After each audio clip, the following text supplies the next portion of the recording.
wabarakatuh.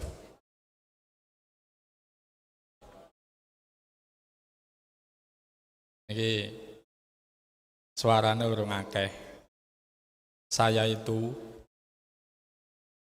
kalau nyawang deleng wajahnya Syekh Soleh adem banget. Begitu nyawang beliau, nyawang wajahnya Kepala Madin, ya ayem. Tapi ana melase. Ya ana melase. Tapi tolonglah wong ini lagi semangat. Ada Bu Natifah, anggota dewan yang akan menyampaikan aspirasi jenengan semua. Nuwun sewu Bu Natifah, mereka honornya hanya 200.000. Tolong ditambahi. Jadi langsung saja, memang begitu, langsung saja. Jadi honornya rata-rata hanya 200.000. Ya, yang paling tinggi kayaknya ada yang 300 lah. Tapi rata-rata segitu. Jadi kasihan wajahnya. Kalau tidak karena mahabbah, maka tidak akan ada pendidikan diniyah karena mereka mahabbah kepada diniyah, sehingga 200.000 pun tidak mengurangi semangat guru diniyah. Jadi Bu Natifah itu sebetulnya berhutang kepada guru diniyah. Maka saurilah utangnya kue. Alhamdulillah, alhamdulillahilladzi ja'alana bi ahsani taqwim. Asyhadu an la ilaha illallah wahdahu la syarikalah wa asyhadu anna Muhammadan abduhu wa rasuluh la nabiyya ba'dah amma ba'du. Ingkang muliaken para hadir wabil khusus guru kula, mursyid kawula, panutan kawula, Abuya Syekh Soleh Basalamah. Nyuwun ridhonipun Syekh kula berdiri wonten panggenan menika. Saya memanggil dua sosok dengan panggilan Abuya itu dua. Yang pertama adalah mbah saya, Kiai Haji Abu Nur Jazuli Al-Hafidh Amaid Al-Mursyid, dan yang kedua alhamdulillah beliau sudah tiada. Saya menemukan sosok yang sangat membuat hati itu adem nyaman pada sosok Syekh Soleh Basalamah. Ditambah jenengan semua ada di sini ini loh, guru madrasah diniyah yang luar biasa, yang siang panas, Bu Natifah, mereka tetap berangkat, tidak pernah berpikir honor, cuma kadang yang Rasulullah. Loh, saya tahu jenengan Rasulullah tahu. Buktinya kalau mau dapat insentif dari gubernur, Pak Kepala Kantor, saya sampaikan jenengan pahalanya banyak sekali. Kalau mau dapat insentif dari gubernur yang 1 bulan itu 100.000, Bu Natifah, kan berarti 1 bulan 100.000. Diterimakan 6 bulan sekali. 6 atau 4 ya? Tahun kemarin 6. Berarti kan 600.000. Kalau mau cair, Masya Allah, grup rame banget. Begitu sudah cair, sepi banget. Bayangkan, 100.000 dari provinsi, tapi sangat terima kasih kami sampaikan, tidak membuat mereka mengatakan, nyong orapan mulang lah, wong pemerintah B, ora perhatian, tidak. Sebelum ada BOP, sebelum ada insentif, sebelum ada bantuan-bantuan yang lain, madrasah diniyah sudah berkontribusi terhadap pendidikan bangsa ini. Maka sekali lagi, jenengan punya hutang ke guru diniyah. Jadi Bu Natifah punya hutang, Kang Syafa punya hutang, Kepala Kantor Kementerian Agama punya hutang, saya tidak. Karena sudah menyampaikan sini amanah sampean, kan sampean bilang ke saya titip Gus nanti sampaikan masalah ini, gitu kan? Nah, ini sudah selesai ya, sudah selesai. Yang kami muliakan orang tua kami, kepala kantor, saya bersyukur punya kepala kantor yang juga santri. Saya dan kepala kantor itu punya hobi sama. Kalau dalam perjalanan ada kuburan, pengennya belok. Ya, jadi sama-sama sarkub alias sarjana kuburan. Sama-sama santri, takzim. Jabatan itu dijadikan sebagai sebuah amanat yang harus digunakan untuk kepentingan masyarakat, amar ma'ruf nahi mungkar. Dan tentu saja yang saya hormati Kepala Dinas Pendidikan beserta jajarannya, dan wabil khusus lagi anggota Dewan Ibu Nadhifah dari fraksi PKB. Insya Allah siapapun anggota Dewan, kalau memperhatikan ulama, kalau memperhatikan pendidikan keagamaan, santri, ustadznya, kiainya, dan semua infrastruktur, semua yang terkait dengan pendidikan keagamaan, insya Allah berkah. Salah satu keberkahannya insya Allah lebih dari 1 periode. Apalagi dihadiri oleh guru diniyah yang walaupun hari ini tidak merokok, insya Allah doanya tetap makbul. Karena doa yang paling makbul adalah doanya para perokok. Ngebul sih ngebul. Maksudnya makbul itu ngebul. Diterima ta ya urung tentu. Yang penting kan makbulnya dulu. Nah, iya, yang saya muliakan Ketua FKDT dan jajarannya, Ketua Badko, Masya Allah sekali. Kalau tidak ada FKDT dan Badko, apalah artinya seksi PD Pontren atau kantor Kementerian Agama Kabupaten Brebes. Tidak ada keberhasilan seseorang itu yang berjalan mandiri, tidak ada. Tetapi harus bersama-sama untuk mewujudkan masyarakat yang soleh, yang berkualitas, yang kuat ekonomi, kuat ilmu, kuat fisik, dan lain sebagainya. Hadirin yang dimuliakan Allah, saya insya Allah tidak lama karena nanti ada Abu ya saya soleh pada usul adab, saya ada di sini. Tapi saya ingin mengingatkan begini. Yang pertama-tama marilah kita tingkatkan takwa kita kepada Allah. Dengan cara apa? Makomnya Guru Madin itu sudah berbicara tentang mahabbah kepada pendidikan keagamaan. Bayangkan, ini bukan mengeluh Bu Nadhifah, ini menyampaikan perjuangannya guru diniyah. Kalau mau puasa, itu guru diniyah dapat insentif dari Ibu Bupati sejumlah 600 ribu. 600 ribu nggih? Hah? Ya gampangannya dijangkep-jangkep lah 600 ngono. Lo kan pan ngomong 578.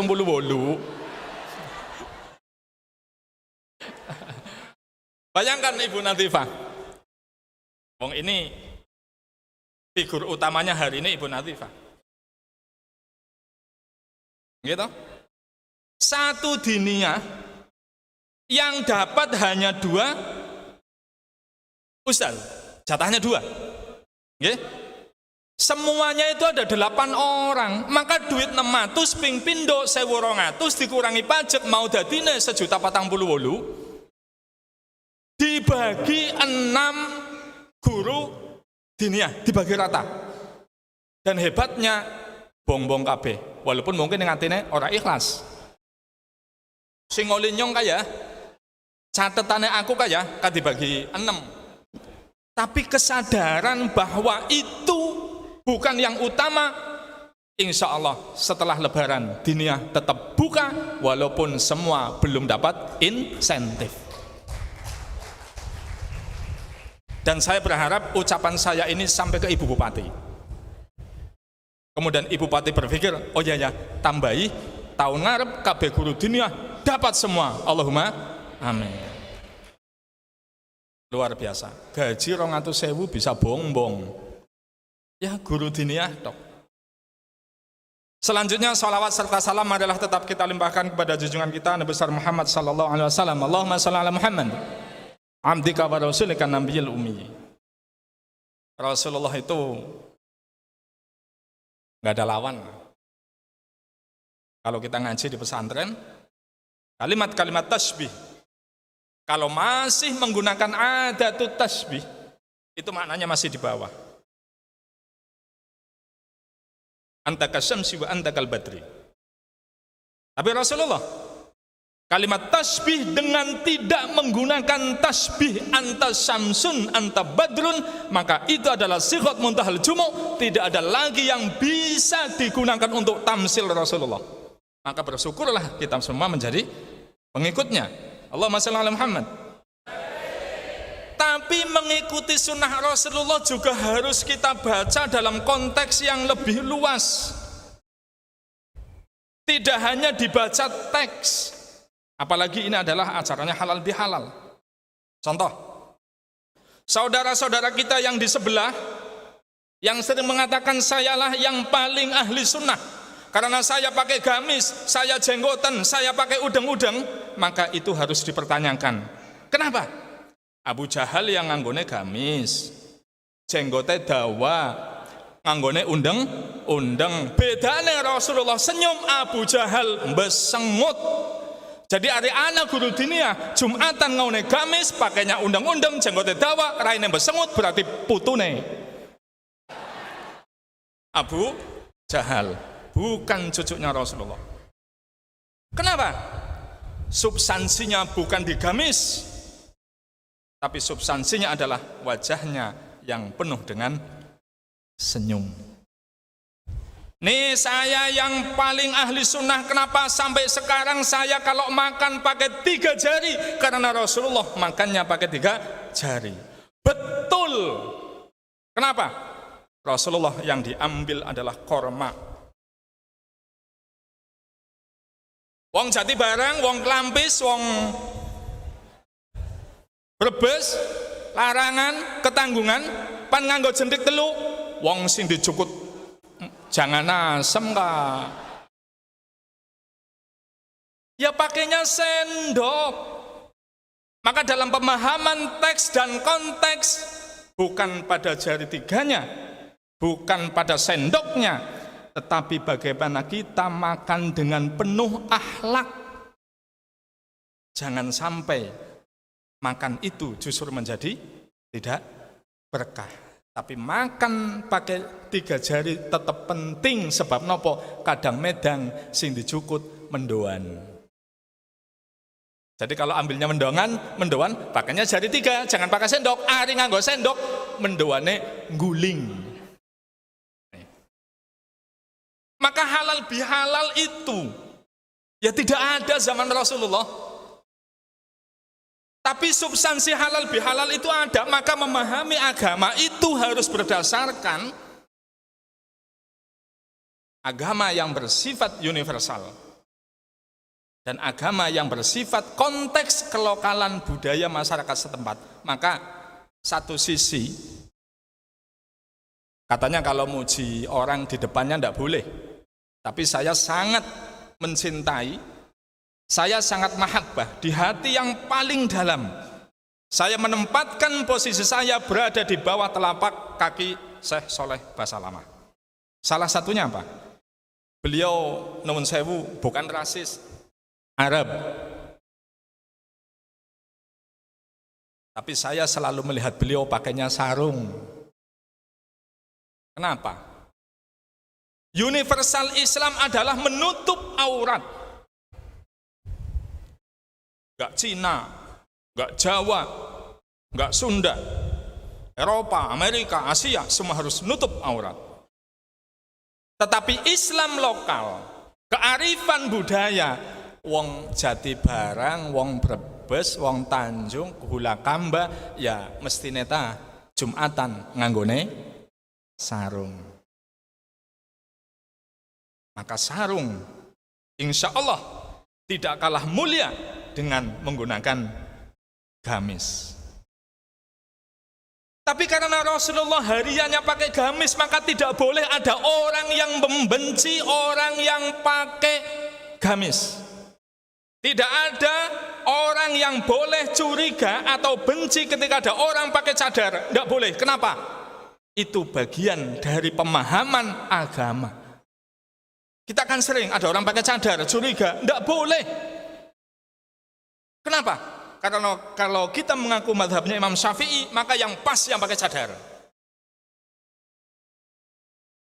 Tapi menggunakan cadar bukan berarti keimanannya itu lebih baik, bukan.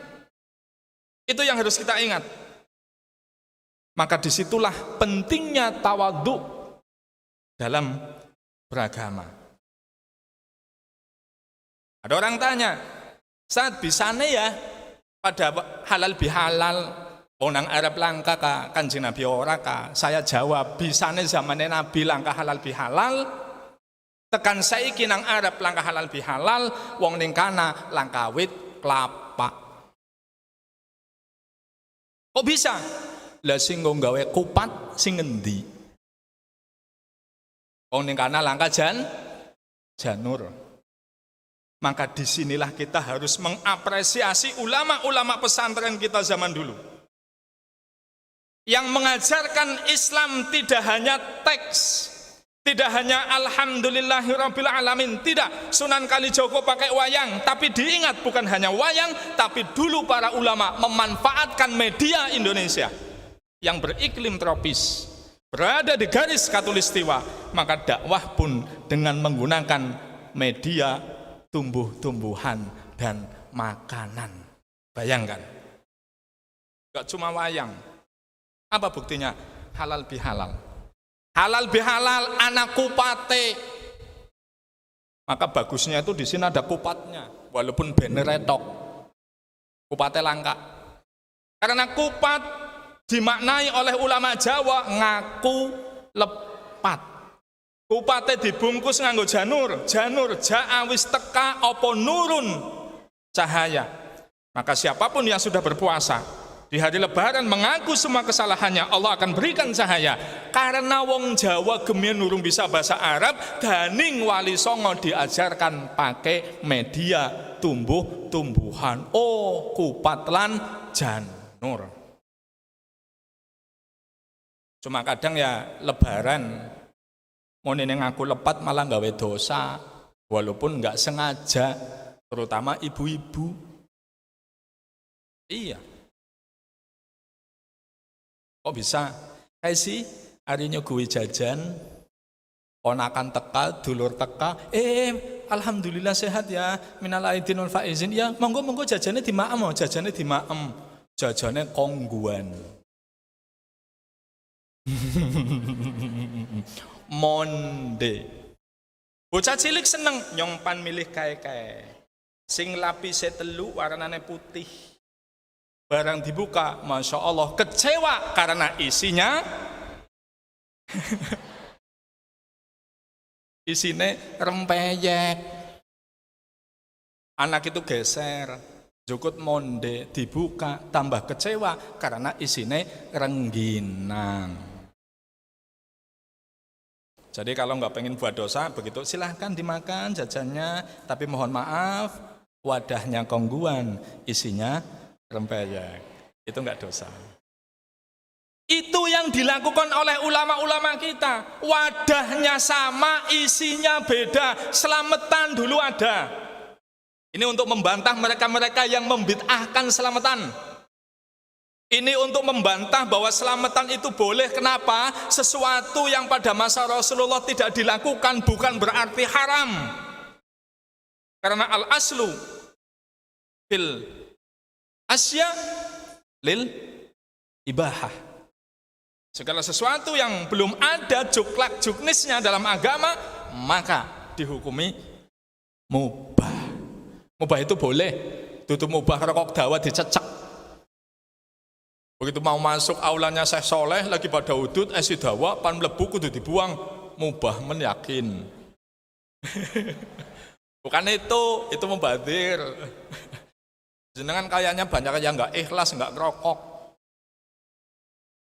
Monggo silakan kalau mau ngerokok di sini boleh. Tadi saya menyampaikan ke Syekh Soleh, syaratnya asapnya jangan di sini. Jadinya metu dhisik tuku selang ning pasar. Sedot, bes mana metu. Guru diniyah kalau nggak ngerokok ya berarti bukan guru diniyah. Oh mulang bekar udut. Wah. Alala tanadul.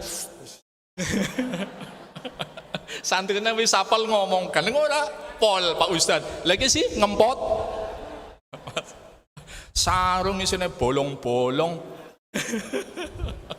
Monene kula mboten ada sarung guru diniyah 200.000 udut bisa bendina kan berkah. Yang paling berkah itu guru diniyah 200.000 anaknya kuliah, udut bendina, beras ora tahu kurangan, jebule sawahe ambanemen. Allahumma amin.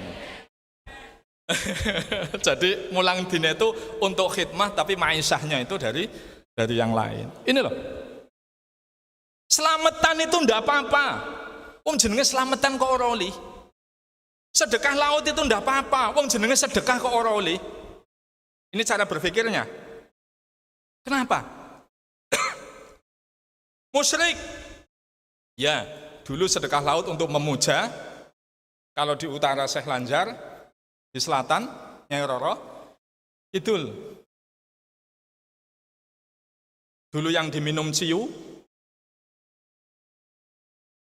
dagingnya daging babi, semua yang haram, maka ada istilah mo'limo. Tapi oleh ulama diganti menjadi moh-limo. Sama Sunan Bonang. Moh-limo. Tadinya mo-limo menjadi moh-limo. Maka cara pemahaman kita, ulama-ulama pesantren, itu sedekah laut bukan memuja Nyai Roro Kidul. Yang dipuja adalah Allah. Karena kita rezekinya dari laut, maka dongane ning pinggir laut, maeme ning pinggir laut, silane nang pinggir laut. Lah kaisi ndas kebone dilarung kan eman-eman. Ora kae ndas kebo dilarung ning laut mengko bakale kelem. Ari wis kelem dipangan daning iwak. Iwake wareg, ari wareg cepet gede. Ari wis gede diangkut maning. Ini pemahaman antropologi, pemahaman sosiologi sing dadi masalah. Memang kalau ada sedekah laut itu mesti ana orjen tunggale. Ana dangdutane, penyanyi nembuka aurat, pahanya katon, wetenge katon.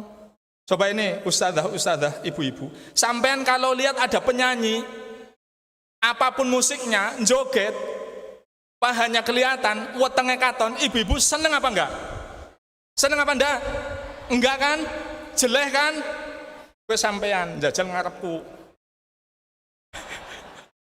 Kayane legend sawer kayak gemien. Legend sawer.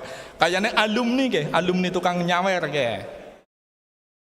Itu persoalannya. Kalau ada sedekah laut, motor hilang, ada sedekah laut, bocah pada gelut karena mabuk, disitulah fungsinya dakwah. Maka sedekah laut tidak hanya diatasi oleh kiai, enggak. Sedekah laut tidak hanya diatasi oleh santri, enggak.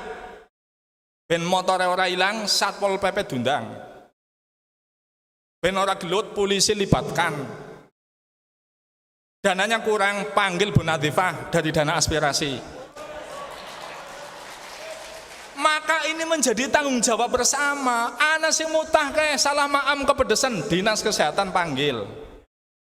Maka aspek pendidikan dalam masyarakat bukan hanya tanggung jawab ulama, tapi tanggung jawab kita semua. Maka hadirin yang dimuliakan Allah, saya ingin menyampaikan begini. Supaya kita maju, supaya umat Islam maju, ada konsep namanya wahdatul ulum, kesatuan ilmu. Yang pertama, kalau bahasa kampusnya itu spiritualisasi ilmu-ilmu pengetahuan. Intinya ngaten, harus kita tanamkan bahwa belajar matematika itu dapat pahala. Harus kita tanamkan belajar biologi dapat pahala. Matematika dapat pahala, jadi tentara dapat pahala, anggota dewan dapat pahala, jadi dokter dapat pahala, jadi polisi dapat pahala. Kenapa? Karena dalam Islam apapun disiplin ilmunya, selama digunakan untuk amar ma'ruf nahi mungkar, maka itu berpahala.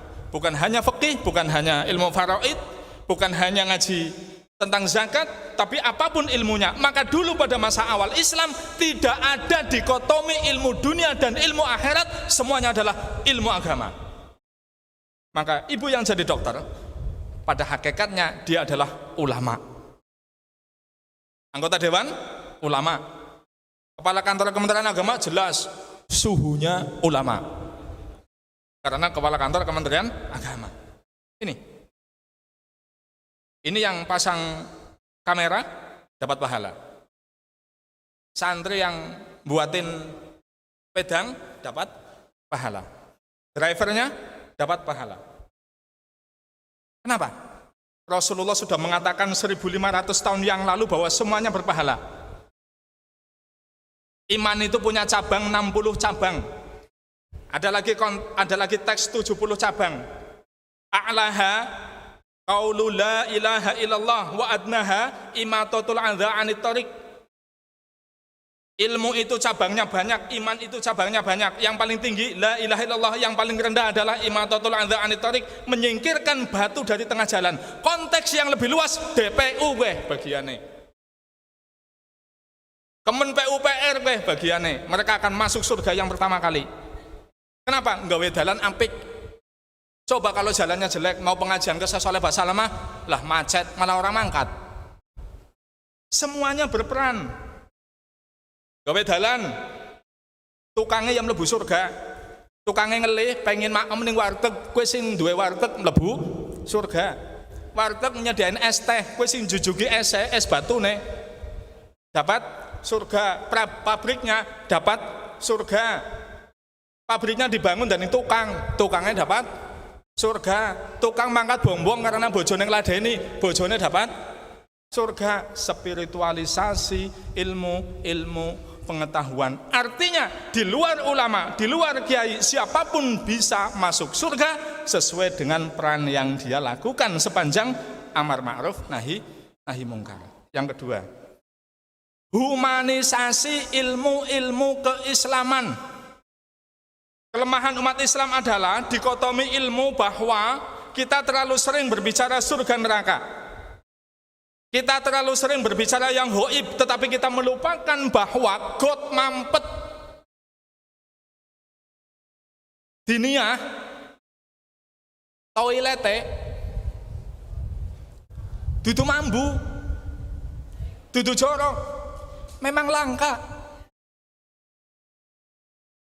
Tolong Bu Nadhifah catet yang ini.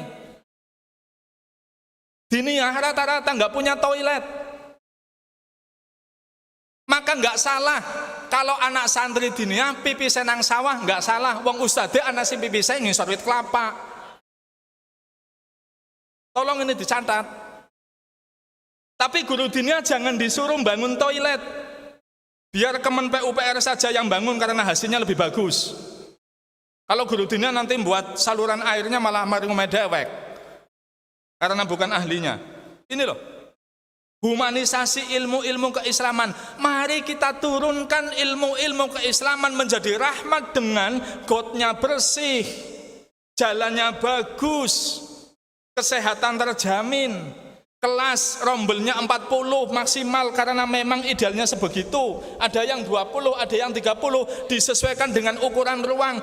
Ini Islam yang mengajarkan. Humanisasi ilmu keislaman. Mohon maaf, ini yang lagi ngomong bukan kasih PD Pontren. Kalau kasih PD Pontren yang ngomong, nanti ngomongnya ijob. Ijob sudah tadi Pak Kepala, ya. Tolong BOP-nya diurus. Kalau ada bantuan berlomba-lomba minta bantuan enggak apa-apa. Yang penting sesuai dengan prosedur. Gitu loh. Nanti insya Allah Pak Kepala Kantor pulang langsung nanda tangani banyak sekali itu. Dan Pak Kepala Kantor enggak pernah berat nanda tangani. Cepet teman. Saking capeknya, tinggal diginikan aja tangannya, set, mau digoyang dewek gini. Kenapa? Demi masyarakat. Ini yang kedua. Yang ketiga adalah revitalisasi budaya. Tolong, Islam itu datang bukan untuk menghancurkan budaya, Islam datang untuk menghormati budaya. Tentu saja yang sesuai dengan Islam. Maka tidak boleh atas nama budaya bertentangan dengan agama tetap dilestarikan, tidak boleh. Mari kita kembangkan 3 pola itu menjadi pola yang menjiwai umat Islam, terutama di Brebes. Jadikan anak-anak kita itu bisa ngaji, tapi tentara. Bisa ngaji, tapi ahli teknologi. Bisa ngaji, santri, tapi politikus yang ulung. Bisa ngaji, pejabat. Semua harus diisi oleh orang-orang yang berjiwa santri, yang mahabbah terhadap tugasnya. Betul. Dan saya berharap itu muncul dari anak-anak kecilnya, dari pendidikan diniyah. Insya Allah bisa. Karena jenengan ngajarnya ikhlas. Saya sering menyampaikan, saya berterima kasih kepada guru diniyah yang laki-laki, tapi saya juga berterima kasih kepada istrinya. Saya berterima kasih kepada guru diniyah yang perempuan, tapi kula nggih matur nuwun marang bojone. Sebab napa? Nek bojone ora ikhlas, sampean ora bisa mulang. Lagi mulang diundang bae. Kang, balik, ditelepon. Apa sih lagi mulang? Kayak ayame urung kandang. Tapi karena istrinya ikhlas, jenengan diberi kesempatan untuk takzim kepada agama dengan ngajar sampai selesai. Hadirin yang dimuliakan Allah, intinya begitulah. Supaya santrinya sehat, tolong vaksin. Insya Allah Pak Imam, Ibu Kepala Dinas, Bu Nazifah, kemudian Kang Safa, keluarga besar Kementerian Agama, wabil khusus yang PD Pontren, pesantren, diniyah, sama TPK, insya Allah sudah vaksin semua, kecuali yang belum. Karena mereka nggak takut divaksin, apalagi hanya jarum kecil masuk. Mereka rata-rata dibacok saja, nggak mempan. Jadi yang lebih besar saja sudah terbiasa nyentuh tubuh, apalagi yang kecil. Di samping itu, ikhtiar sehat adalah wajib. Maka dalam konteks fikih atau usul fikih, maka vaksin hukumnya juga jadi wajib. Rahkon. Ari wajib ora dilakoni dosa. Nanti wedeni dosa sama ora wedi malah. Lah dosa ora katon. Tapi ngono wis pada mlendung awake lah. Tembe wedi. Tapi memang guru diniyah itu unik. Tapi punya kelemahan guru diniyah itu apa? Enggak istiqomah, enggak konsisten. Jaga kesehatan, vaksin, rokok. Rokok itu kan bungkusnya ada gambar itunya. Apa? Jantung bosok gitu kan. Tenggorokan bosok gitu kan. Malah sampean kalau habis beli rokok kan itunya nggak dibaca. Alasannya sejak saya tahu, sejak saya baca bahwa peringatan rokok itu berbahaya, maka saya memutuskan untuk berhenti membaca. Bukan berhenti merokok, tapi berhenti membaca. Ya begitulah. Nikmatnya jadi guru diniyah begitu. Saya terima kasih sekali atas nama PD Pontren, atas nama kantor kedinasan, mengucapkan terima kasih sekali. Yang terakhir, khilafah. Saya menyampaikan tentang khilafah. Kemarin kita tembe mawon berita Khilafatul Muslimin nggih. Kertas napa mboten? Tahu nggih? Yang tidak tahu berarti HP-nya masih jadul. Kalaupun tidak berarti tidak ada kuotanya. Saya akan sampaikan masalah khilafah. Tapi saya akan menceritakan tentang peristiwa Sakifah Bani Sa'idah. Kula mboten nyinggung sinten-sinten, mboten nyinggung sinten-sinten. Tapi mangke larinya ke Khilafatul Muslimin. Rasulullah wafat. Rasulullah gerah. Rasulullah gerah, sakit. Rasulullah sakit, gerah. Di saat menjelang akhir, Abbas bin Abdul Muthalib, paman Nabi. Tapi usianya nggih usianya jauh lebihan. menanyakan kepada Ali, "Ya Ali, Rasulullah wasiat nopo?" Sayyidina Ali jawab, "Enggak wasiat apa-apa. Saya beat kamu ya Ali. Insya Allah semuanya akan ikut beat." Sayyidina Ali jawab, "Enggak pesan apa-apa." Sayyidina Abbas mendatangi Abu Bakar. "Ya Abu Bakar, Rasulullah wasiat nopo?" Betul wasiat nopo. Maksudnya wasiat imamah. Tanya kepada Sayyidina Umar, "Ya Umar, Rasulullah wasiat nopo?" Betul wasiat nopo. Kembali ke Sayyidina Ali, "Saya baiat kamu menggantikan Rasulullah." Ternyata di Saqifah Bani Sa'idah itu banyak orang berkumpul, Ansar dan Muhajirin. Ada orang Ansar mengatakan, "Saya Sa'ad bin Ubadah menyatakan bahwa hak imamah, hak pengganti Rasulullah ada pada kami. Karena di saat kamu lemah, hai Muhajirin, di saat kamu miskin, hai Muhajirin, kamilah yang menjadikan kamu pelindung." Sa'ad bin Ubadah, orang Ansar. Rasulullah niku teng makam, Rasulullah niku teng dalem niku masih anget. Bayangkan, sedo masih anget, ini sudah berbicara tentang kepemimpinan.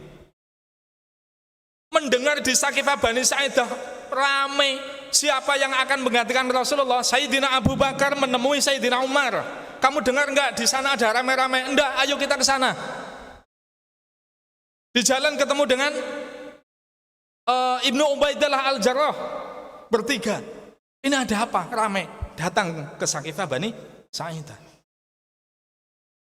Mereka mengatakan, Sayyidina Abu Bakar, "Kami lebih berhak menjadi pengganti Rasulullah. Kenapa? Kami beriman yang pertama. Kami susah yang pertama. Kami miskin yang pertama." Mereka berebut kekuasaan dengan mengunggulkan keutamaan masing-masing. Tapi tujuannya satu, bukan motivasi kekuasaan, tetapi motivasi amar ma'ruf nahi mungkar pun. Maka Abu Bakar mengatakan, "Saya membawa dua sahabat saya, Umar bin Khattab, Abu Ubaidillah bin Jarrah. Pilihlah mereka menjadi khalifah." Satu di antara dua itu ditolak oleh orang Ansar. Kata Sayyidina Umar, "Kamu lebih mulia dari saya Abu Bakar. Kamu yang berada di Gua Thur ketika dikejar oleh kafir Quraisy. Kamu yang menemani Rasulullah jalan hijrah dari Mekah ke Madinah." Mengunggulkan keutamaan masing-masing. Habib bin Munzir, kembali orang Ansar, tetap ada di kami. Sudah beda pendapat. Ada seorang sahabat dari Ansar, namanya Sa'ad bin Bashir, mengatakan yang lebih mulia adalah orang-orang Muhajir, padahal dia Ansar. Mulai kan? Kemudian ini kalau berlarut-larut kita akan hancur. Maka terpilihlah Sayyidina Abu Bakar. Itu pun tidak semua beat. Karena Abu Bakar mendatangi Sayyidina Ali dengan Bani Hashim yang ada di masjid, pergi. Mendatangi keluarga dari Bani Umayyah di pojok kanan. Bani Umayyah mengatakan lewat Utsman bin Affan, "Kami baiat." Bani Hashim belum. Mendatangi Bani Zuhrah di pojok sebelahnya, di bawah pimpinan Abdurrahman bin Auf, "Kami baiat." Masih ada yang tidak baiat. Sa'ad bin Ubadah, orang Ansar, tetap menolak, bahkan beroposisi, yang kemudian diberikan pendapat oleh Bashir bin Sa'ad, biarlah dia tetap tidak baiat, toh hanya satu orang saja. Apakah Abu Bakar senang dibaiat? Tidak. Abu Bakar mengatakan, "Kalian bisa tidur dengan tenang, sementara saya tidak bisa tidur karena membawa beban baiat kalian, sementara keluarga Rasulullah belum baiat."